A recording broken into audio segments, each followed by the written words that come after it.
जरा कल्पना कीजिए कि एक ऐसा दिन आए जहां कोई इंसान अपना मोबाइल उठाए, सोशल मीडिया ऐप खोले, वहां वो अपने दोस्तों की तस्वीरें लाइक करे और फिर अचानक से वही ऐप उसे ये बताने लगे कि उसके गांव के खेत की मिट्टी में आज किस खाद की कमी है। मतलब सुनने में तो ये बिल्कुल किसी साइंस फिक्शन फिल्म की कहानी लगता है। बिल्कुल।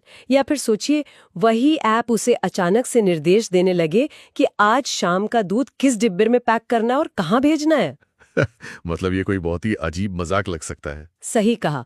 आम तौर पर जब भी हम किसी नए स्टार्टअप के बारे में सुनते तो उनका एक बहुत ही साफ और सीधा लक्ष्य होता है। हाँ, जैसे कोई ऐप सिर्फ शॉपिंग के लिए बना है। बिल्कुल। या कोई सिर्फ मनोरंजन और सोशल मीडिया के लिए, तो कोई सामान की डिलीवरी के लिए। सबका अपना एक दायरा होता है। लेकिन आज की इस विस्तृत चर्चा में हम जिस विषय पर बात कर रहे हैं वो इस पूरी पारंपरिक सोच को ही चुनौती दे रहा है। आज हमारे पास जो दस्तावेज मौजूद हैं वे सच में हैरान करने वाले हैं। बिल्कुल।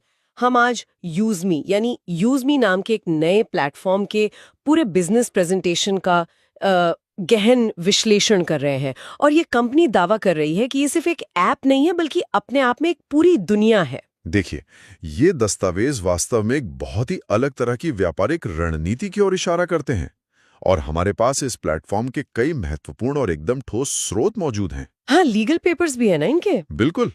इनमें उनके आधिकारिक और कानूनी रजिस्ट्रेशन शामिल हैं, जैसे कि आरओसी, पैन, जीएसटी और यहां तक कि स्टार्टअप इंडिया के सर्टिफिकेट्स भी। तो मतलब हवा में बातें नहीं हो रही हैं। एकदम नहीं।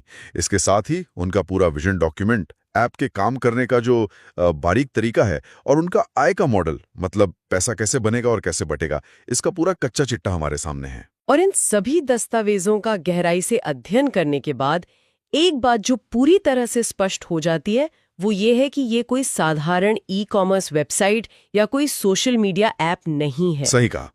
ये एक बहुत ही जटिल इकोसिस्टम बनाने का भारी भरकम प्रयास है। और यही आज की हमारी इस विस्तृत चर्चा का मुख्य मिशन भी है।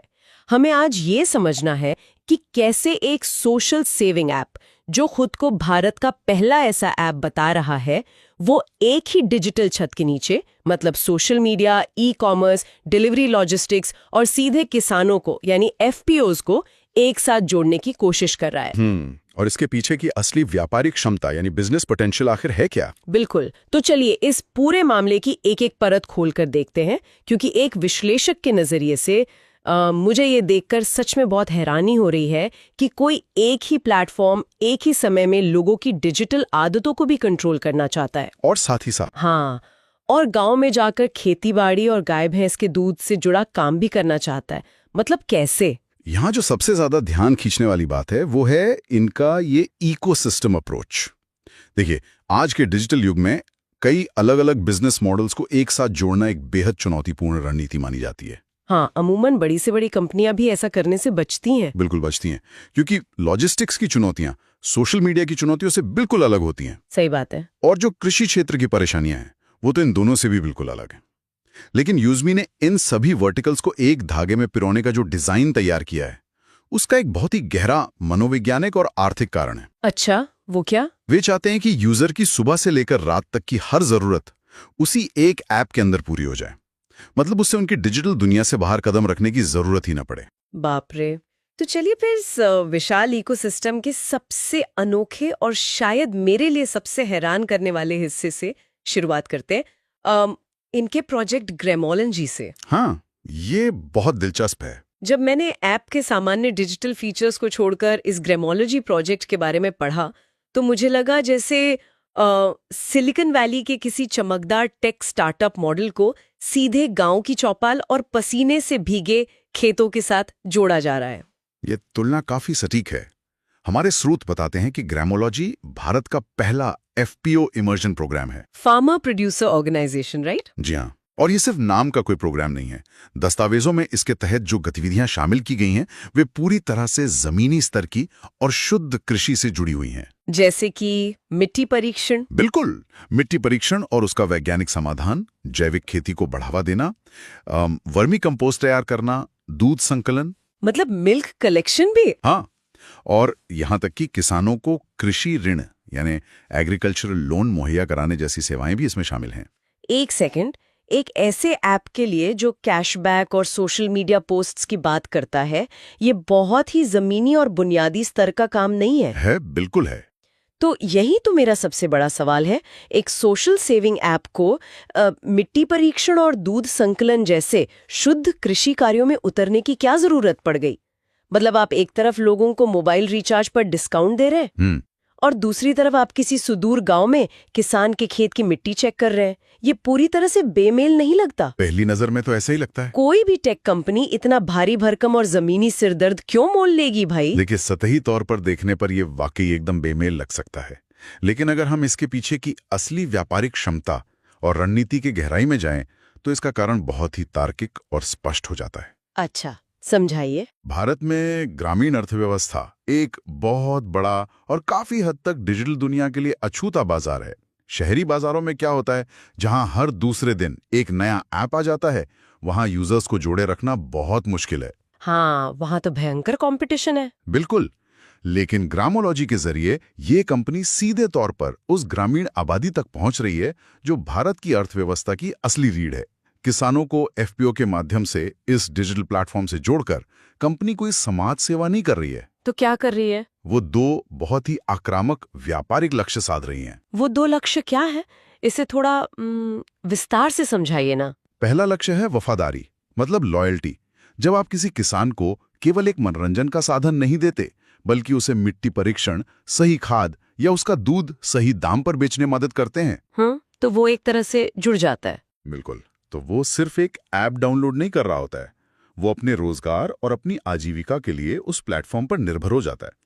ये निर्भरता एक ऐसा यूजर बेस तैयार करती है जो किसी 10-20 रुपए के कैशबैक के लालच में ऐप डिलीट नहीं करेगा। पॉइंट है। और दूसरा लक्ष्य? दूसरा और व्यापारिक दृष्टिकोण से सबसे महत्वपूर्ण लक्ष्य है सप्लाई चेन पर पूर्ण एकाधिकार, यानी आपूर्ति श्रृंखला पर पूरा कंट्रोल। अच्छा, वो कैसे? कृषि आपूर्ति श्रृंखला के एकदम शुरुआती बिंदु पर ही अपना नियंत्रण स्थापित करके कंपनी ये सुनिश्चित कर रही है कि उनके ई कॉमर्स प्लेटफॉर्म पर जो भी उत्पाद बिकने आएंगे वे सीधे स्रोत से होंगे। मतलब कोई बिचौलिया नहीं? एकदम सही। बिचौलियों या आड़तियों को बीच से हटा देना, मुनाफा बढ़ाना और उसी मुनाफे को वापस अपने ऐप के इकोसिस्टम में घुमा देना, यही ग्रामोलॉजी का मुख्य उद्देश्य प्रतीत होता है। बाप रे। वे पहले से जानना चाहते हैं कि किस खेत में क्या उगने वाला है, ताकि वे अपनी ई कॉमर्स इन्वेंट्री को पहले से ही डिजाइन कर सकें। मतलब ये तो सच में एक बहुत बड़ा डेटा गेम है। ये सिर्फ यूजर्स की संख्या नहीं बढ़ा रहे हैं, बल्कि पूरी कृषि सप्लाई चेन को ही अपने डेटाबेस में कैद कर रहे हैं। बिल्कुल, यही असली खेल है। लेकिन सवाल ये उठता है कि ये सब जमीन पर लागू कैसे होगा? विचार बहुत अच्छा है, पेपर पर बहुत बढ़िया लग रहा है, लेकिन भौतिक दुनिया में, फिजिकल वर्ल्ड में काम करना अलग बात है। हाँ, और यहीं पर बात सच में बहुत दिलचस्प हो जाती है। क्योंकि हमने विजन तो समझ लिया, लेकिन इसे हकीकत में बदलने के लिए कंपनी ने भारी इंफ्रास्ट्रक्चर बनाने के बजाय मैपिन नाम की एक फ्रेंचाइजी मॉडल का प्रस्ताव रखा है। जी, मैपिंग। स्रोत के अनुसार ये एक लॉजिस्टिक्स और कुरियर फ्रेंचाइजी है जिसकी लागत सिर्फ 2,499 रुपीज बताई गई है। सिर्फ 2500 रुपए? बिल्कुल। और इनका लक्ष्य कोई छोटा मोटा नहीं है। दस्तावेजों के अनुसार ये भारत के सभी 29,000 पिन कोड्स तक पहुंचना चाहते हैं। सारे पिन कोड्स? हाँ, हर पिन हर दिल तक इनका आधिकारिक नारा है। वे हर पिन कोड पर अपना एक डिस्ट्रीब्यूशन और नियंत्रण केंद्र स्थापित करना चाहते हैं। और इन स्थानीय फ्रेंचाइजी वालों को जो कमाई के अवसर दिए गए हैं, वो भी बहुत ही बारीकी से डिजाइन किए गए हैं। मैंने देखा कि हर सामान की डिलीवरी पर तो इनकम है ही, लेकिन साथ ही हर 1 किलो की खरीद पर 25 पैसे, व्यापारी के वेरिफिकेशन पर 150 रुपए और सबसे खास बात, ग्रामोलॉजी वेरिफिकेशन पर भी 150 रुपए की इनकम रखी गई है। और इसके अलावा भी कुछ है। ये स्थानीय फ्रेंचाइजी एक लोकल कैशियर का काम भी कर सकती है। लोकल कैशियर मतलब बैंक वाला काम? हाँ, जहां आधार कार्ड के जरिए एटीएम, मिनी एटीएम और मनी ट्रांसफर जैसी बुनियादी बैंकिंग सेवाएं दी जा सकती हैं। लेकिन यहाँ मैं थोड़ा तार्किक सवाल उठाना चाहूंगी, जो शायद किसी के भी मन में आएगा। पूरे भारत में 29,000 पिन कोड्स हैं। सिर्फ 2,500 रुपए निवेश करने वाले स्थानीय लोगों के भरोसे पूरी लॉजिस्टिक संभालना चुनौती तो है। और विशेष रूप से ग्रामोलॉजी जैसी संवेदनशील कृषि तकनीकी चीजों का वेरिफिकेशन करवाना, क्या ये जमीनी स्तर पर काम कर पाएगा? आपका मतलब है क्वालिटी कंट्रोल। बिल्कुल। मान लीजिए किसी स्थानीय व्यक्ति को जैविक खेती का कोई ज्ञान ही नहीं है, तो वो कैसे वेरीफाई करेगा कि किसान सही में ऑर्गेनिक उगा रहा है या नहीं? क्वालिटी कंट्रोल का तो पूरा ढांचा ही चरमरा जाएगा ना। देखिए, ये एक बहुत ही जायज और महत्वपूर्ण चिंता है, लेकिन हमें यह समझना होगा कि कंपनी यहां जो मॉडल अपना रही है उसे हम गिग इकोनॉमी और विकेंद्रीकृत यानी डिसेंट्रलाइज्ड नेटवर्क का एक बहुत ही चरम और आक्रामक रूप कह सकते हैं। मतलब वो उबर या जोमैटो वाला मॉडल? उससे भी आगे का। पारंपरिक लॉजिस्टिक्स कंपनियां क्या करती हैं? बड़े बड़े वेयरहाउस बनाती हैं, ट्रकों का बेड़ा खड़ा करती हैं और हजारों कर्मचारियों पर करोड़ों रुपए खर्च करती हैं। हाँ, उनका तो इंफ्रास्ट्रक्चर ही मेन होता है। लेकिन यूजमी वो सारा खर्च और सारा जोखिम सीधे यूजर्स के कंधों पर डाल रही है। भारी भरकम इंफ्रास्ट्रक्चर बनाने के बजाय मात्र 2,499 रुपए के छोटे से निवेश के साथ वे आम लोगों को ही अपना बिजनेस पार्टनर बना रहे हैं। चालाकी तो है। और जहां तक क्वालिटी कंट्रोल की बात है, दस्तावेज बताते हैं कि ये एक 100% वेरीफाइड नेटवर्क होगा जो पूरी तरह से केवाईसी और आधार कार्ड से जुड़ा होगा। मतलब कंपनी ये मान के चल रही है कि स्थानीय सामाजिक दबाव ही क्वालिटी कंट्रोल का काम करेगा। बिल्कुल सही पकड़ा आपने। कंपनी के डिजाइन का आधार यही है कि जब कोई व्यक्ति अपने ही पिन कोड यानी अपने ही गांव या मोहल्ले में काम कर रहा है तो उसकी जवाबदेही, उसकी अकाउंटेबिलिटी अपने आप बढ़ जाती है। हाँ, क्योंकि वो अपने पड़ोसियों को तो धोखा नहीं देगा ना। एग्जैक्टली, वो अपने ही लोगों के साथ धोखाधड़ी करने से बचेगा।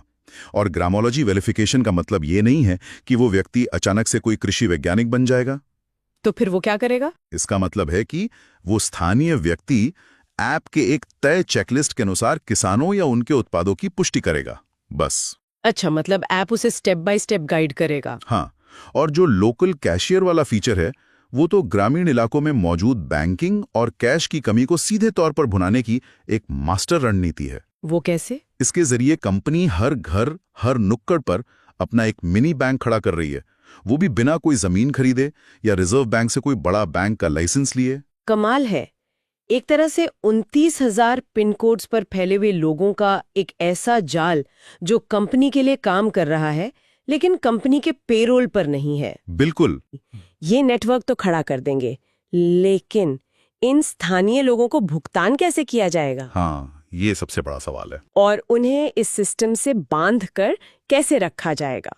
यहीं पर ऐप की अपनी खुद की एक बंद अर्थव्यवस्था, मतलब कि उनकी वर्चुअल इकोनॉमी और कॉइन सिस्टम की एंट्री होती है। बिल्कुल, कॉइन सिस्टम इसका दिल है। जब मैंने इस डिजिटल कॉइन सिस्टम के नियमों को पढ़ा ना, तो मुझे लगा जैसे मैं किसी विशाल डिजिटल कसिनो या गेमिंग आर्केड के अंदर आ गई हूँ। कसिनो। हाँ, जहाँ आप अंदर घुसते ही टोकन तो खूब जीतते हैं। आपको लगता है कि अरे वाह, मैं तो अमीर हो रही हूँ, लेकिन उन टोकन्स को खर्च करने के लिए आपको उसी गेमिंग जोन के अंदर ही रहना पड़ता है। आप उन्हें बाहर की दुनिया में नहीं ले जा सकते। ये आर्केड या कसिनो वाली तुलना इस मॉडल को समझने के लिए सबसे सटीक है, मैं कहूंगा। चलिए इनके कॉइन सिस्टम के नियमों पर थोड़ा गौर करते हैं। हाँ, बताइए। जैसे ही कोई नया यूजर ऐप पर साइन अप करता है, उसे तुरंत 1,000 कॉइन दे दिए जाते हैं। वाह, फ्री के 1,000। हाँ, और अगर वो किसी और को रेफर करता है तो 100 कॉइन और मिलते हैं। अगर आप ऐप के जरिए अपना मोबाइल रिचार्ज या बिजली का बिल पेमेंट करते हैं तो 10% कॉइन वापस आपके वॉलेट में आ जाते हैं। और शॉपिंग करने पर तो शायद 30% तक कॉइन की कमाई बताई गई है। जी हाँ, यूजर को लगातार ये महसूस कराया जाता है कि वो पैसे कमा रहा है, उसके पास बहुत बैलेंस है। और यहीं पर सबसे बड़ा कैच है जिसे समझना बहुत जरूरी है। दस्तावेज साफ तौर पर कहता है कि एक यूजमी कॉइन की कीमत 1 रुपए के बराबर है, मतलब वास्तविक मूल्य। हाँ, कागज पर एक कॉइन मतलब 1 रुपए। लेकिन इसे किसी भी हालत में नकद यानी कैश या क्रिप्टो में बदला नहीं जा सकता। बिल्कुल नहीं। आप इस कमाए हुए पैसे को अपने बैंक खाते में ट्रांसफर कर ही नहीं सकते। इसका उपयोग केवल और केवल उसी ऐप के अंदर शॉपिंग करने, डिस्काउंट पाने और उनके जो विशेष ऑफर्स हैं उनके लिए किया जा सकता है। सही कहा। और इसके साथ ही इनका जो सोशल एंगेजमेंट मॉडल है वो तो मनोविज्ञान का एक अलग ही स्तर है। वो पोस्ट वाला नियम। हाँ, अगर आप ऐप पर अपनी कोई तस्वीर या विचार पोस्ट करते हैं तो आपका एक कॉइन कट जाता है। मतलब पोस्ट करने के भी पैसे लग रहे हैं? एक तरह से हाँ, लेकिन अगर दूसरे लोग आपकी उस पोस्ट को लाइक करते हैं या उस पे कमेंट करते हैं तो आपको हर लाइक और कमेंट पर 1 कॉइन वापस मिलता है। अरे बाप रे। अगर हम इसे व्यापक, व्यापारिक और मनोवैज्ञानिक संदर्भ में देखें तो ये एक क्लोज्ड लूप अर्थव्यवस्था का मास्टर स्ट्रोक है। बिल्कुल। इसे हम बिहेवियरल इकोनॉमिक्स यानी व्यावहारिक अर्थशास्त्र का एक बेहतरीन उदाहरण मान सकते हैं। कैसे? जरा सोचिए, आज तक हम फेसबुक या इंस्टाग्राम जैसे प्लेटफॉर्म्स पर जो भी लाइक या कमेंट करते थे, उससे सिर्फ उस कंपनी को डेटा और विज्ञापन का फायदा होता था। यूजर को क्या मिलता था? कुछ नहीं। हमारा तो सिर्फ टाइम वेस्ट होता था। लेकिन यूजमी ने उस मनोवैज्ञानिक लत को ही एक व्यापार में बदल दिया है। उन्होंने कंटेंट के निर्माण पर एक लागत लगा दी है। तो इसका यूजर के व्यवहार पर क्या असर पड़ेगा? बहुत गहरा असर पड़ेगा।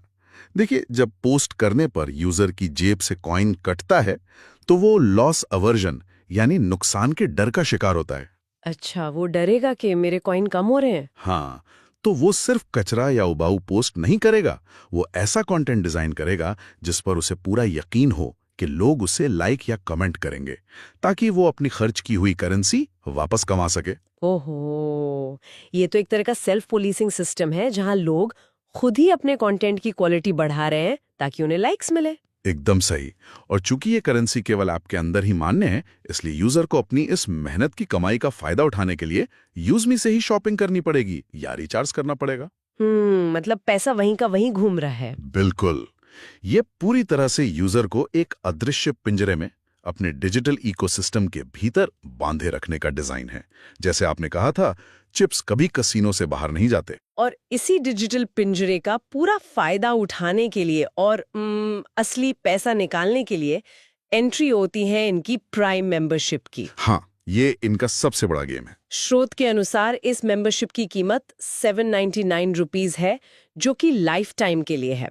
और प्रेजेंटेशन के अंदर बाकायदा इस 799 रुपीस की तुलना Amazon प्राइम, नेटफ्लिक्स और ट्रू कॉलर जैसी बड़ी कंपनियों के महंगे सब्सक्रिप्शंस के साथ की गई है। हाँ, ताकि वो सस्ता लगे। बिल्कुल, ये एक मनोवैज्ञानिक चाल है ताकि यूजर को लगे कि अरे 799 रुपीस देकर मुझे तो जीवन भर के लिए एक बहुत बड़ी डील मिल रही है। ये प्राइम मेंबरशिप इस पूरे सिस्टम की चाबी है। सच बताऊं तो प्राइम मेंबर बनने से कुछ अतिरिक्त प्रोफाइल फीचर्स अनलॉक होते हैं। शॉपिंग पर 30% तक की गारंटीड छूट मिलने लगती है। और सबसे अहम बात, असली बैंक विड्रॉल का विकल्प केवल तभी खुलता है जब आप प्राइम मेंबर हों। मतलब कैश आउट करने के लिए प्राइम चाहिए। हाँ, लेकिन ध्यान दें, कॉइन्स को तो अभी भी कैश नहीं किया जा सकता।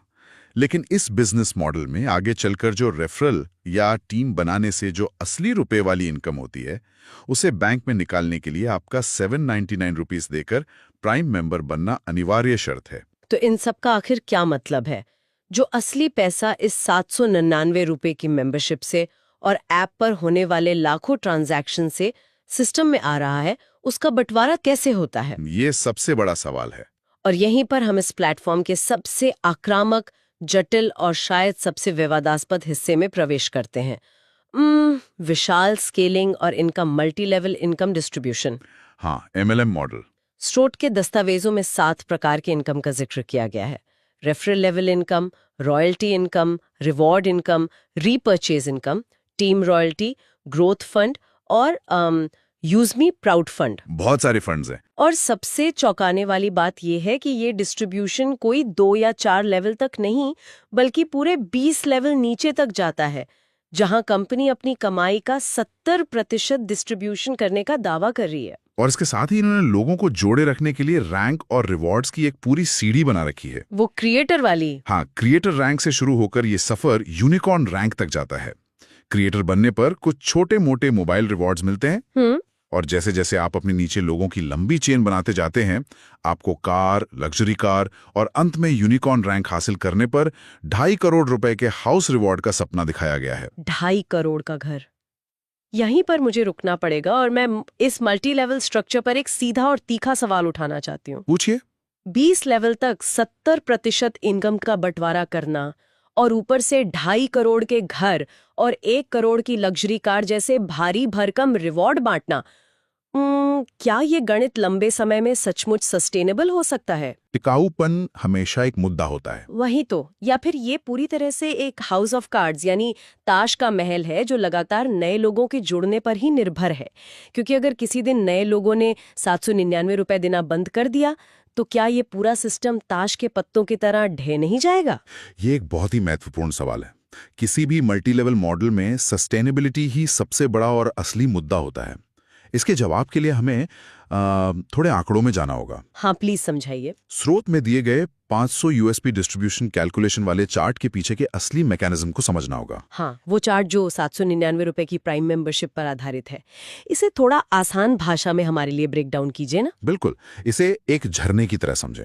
जब कोई यूजर 799 रुपए देता है तो सबसे पहले 18% जीएसटी यानी करीब 122 रुपए। ठीक है, 122 गए। और पेमेंट गेटवे का चार्ज करीब 25 रुपए। ये सरकार और बैंक के पास चला जाता है। अब सिस्टम में बचते हैं 652 रुपए। ओके, 652 बचे। अब यहीं पर कंपनी की असली समझदारी नजर आती है। कंपनी इन 652 रुपए में से पहले ही अपना 107 रुपए का पक्का मुनाफा निकालकर सुरक्षित कर लेती है। मतलब कंपनी पहले ही अपना प्रॉफिट साइड कर लेती है। एकदम, यानी कंपनी कभी भी नुकसान में नहीं है। अब बचते हैं 545 रुपए। कंपनी इसी 545 रुपए को 500 यूएसपी यानी यूज मी सेलिंग पॉइंट का नाम देती है, जो उनका अपना एक आंतरिक पैमाना है। समझ गई। इसी 500 यूएसपी को एक झरने की तरह नीचे बैठे 20 लेवल के लोगों में बांटा जाता है। कैसे? इसमें से लगभग 345 रुपए रेफरल लेवल में जाते हैं, 25 रुपए रॉयल्टी में, 50 रुपए टीम रॉयल्टी में, 50 रुपए रिवॉर्ड फंड में और बाकी कुछ अन्य फंड्स में। सारा पैसा इसी 550 रुपए के अंदर से ही बट रहा है। अच्छा, कंपनी अपनी जेब से 1 रुपया भी नहीं दे रही है। मतलब कंपनी हर एक प्राइम मेंबरशिप से अपना 107 रुपए का मुनाफा सबसे पहले सुरक्षित कर रही है, चाहे उसके नीचे 20 लेवल बने या 2 लेवल। उनका रिस्क तो शून्य है। बिल्कुल शून्य है। कंपनी का डिजाइन ऐसा है कि वो हमेशा फायदे में रहेंगे। और रही बात वो 2.5 करोड़ के घर या लग्जरी कार जैसे रिवॉर्ड्स की, हाँ, उसका क्या सीन है? अगर आप स्रोत की बारीक छपाई यानी फाइन प्रिंट को ध्यान से पढ़ें तो इसके लिए शर्तें बहुत ही कड़ी हैं। रिवॉर्ड इनकम वाले चार्ट में साफ लिखा है कि ये इनाम कोई फिक्स डिपॉजिट नहीं है। तो फिर क्या है? ये मासिक आधार पर सभी विजेताओं के बीच समान रूप से वितरित की जाएगी। इसका क्या मतलब हुआ? इसका सीधा सा मतलब है कि अगर उस महीने कोई भी वो रैंक हासिल नहीं करता तो पैसा कंपनी के फंड में सुरक्षित रहता है। अरे वाह! और अगर मान लीजिए एक ही महीने में 10 लोग वो रैंक हासिल कर लेते हैं तो वो 2.5 करोड़ का फंड उन 10 लोगों में बट जाएगा, ना कि हर किसी को अलग अलग 2.5 करोड़ मिलेंगे। उफ, ये तो बहुत बड़ा कैच है। मतलब आपको 25 लाख ही मिलेंगे अगर 10 लोग जीत गए तो। बिल्कुल।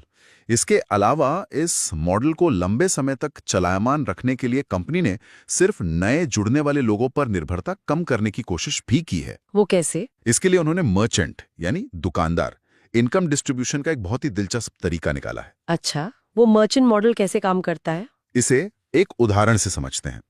मान लीजिए आपके मोहल्ले का कोई दुकानदार यूजमी ऐप से जुड़ता है और वो ग्राहकों को 10% कमीशन या छूट देने को तैयार होता है। ठीक है। तो उस 10% का बंटवारा सिर्फ ग्राहक को नहीं होगा। तो किसे होगा? उसमें से 5% सीधे खरीदार को छूट के रूप में मिलेगा। ओके। 2% उस व्यक्ति को जाएगा जिसने उस दुकानदार को ऐप से जोड़ा था। 1% का हिस्सा खरीदार के ऊपर के 20 लेवल्स में बूंद बूंद करके बटेगा और बचा हुआ 2% सीधे कंपनी का मुनाफा होगा। बाप रे, ये तो हर एक लेन देन से पैसा निचोड़ने वाला सिस्टम है।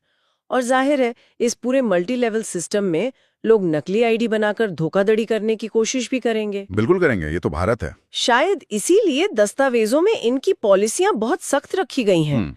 मैंने पढ़ा कि एक आधार कार्ड और एक पैन कार्ड से आप जीवन में केवल एक ही अकाउंट बना सकते हैं। जी हाँ। अगर आपने किसी कारण से अपना अकाउंट डिलीट कर दिया तो उस पैन और आधार से दोबारा इस प्लेटफॉर्म पर अकाउंट बन ही नहीं सकता। और जो रेफरल कोड आपने एक बार डाल दिया वो बदला नहीं जा सकता। और ये सख्त नीतियां इसलिए नहीं है कि कंपनी बहुत आदर्शवादी है, तो क्यों है? बल्कि इसलिए है ताकि कोई भी चालाक व्यक्ति सिस्टम के साथ छेड़छाड़ करके या एक के नीचे एक अपनी ही नकली आईडी बनाकर लेवल इनकम का पैसा ना उड़ा सके। लूपहोल बंद कर दिए सारे। एकदम।